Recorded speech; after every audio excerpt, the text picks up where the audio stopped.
Comme chaque matin, Antonio vérifie qu'aucun parasite n'attaque ses poivrons. Avant, pour protéger ses cultures, ce producteur du sud de l'Espagne utilisait des pesticides. Mais depuis 2007, il a opté pour le contrôle biologique, le recours à des moyens non chimiques. C'est grâce à ces petits sachets que les plantations d'Antonio sont protégées. À l'intérieur, de nombreux insectes dévorent les parasites qui menacent ses poivrons.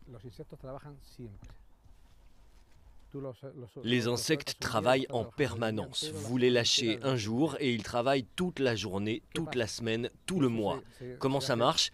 Eh bien, il y a une espèce de symbiose entre la plante et les insectes, ce qui fait que la plante produit de plus en plus, elle va mieux et s'en trouve plus saine, comme son environnement.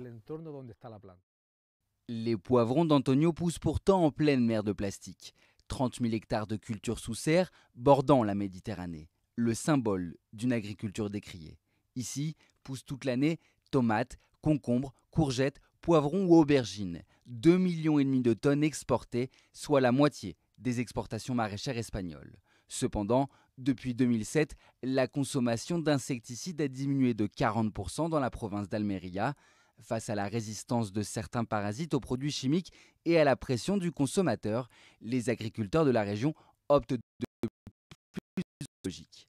Un nouveau marché qui aiguise les appétits. Le géant agricole français InVivo a investi 15 millions d'euros pour créer, au cœur de la mer de plastique, une biofabrique. C'est ici que sont élevés des milliards d'acariens.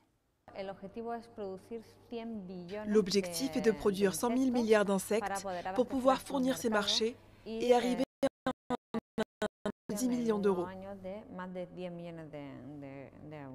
Pour les associations écologistes, le contrôle biologique est une avancée très positive, mais il reste beaucoup à faire.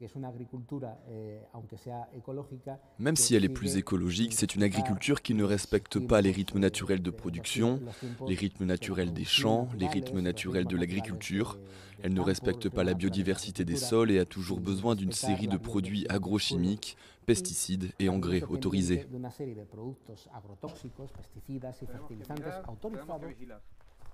Pour les écologistes, il faudrait préférer l'agriculture biologique qui réduit encore plus l'usage de pesticides. L'effort à fournir reste important. Avec 2000 hectares, elle représente 30% des cultures de la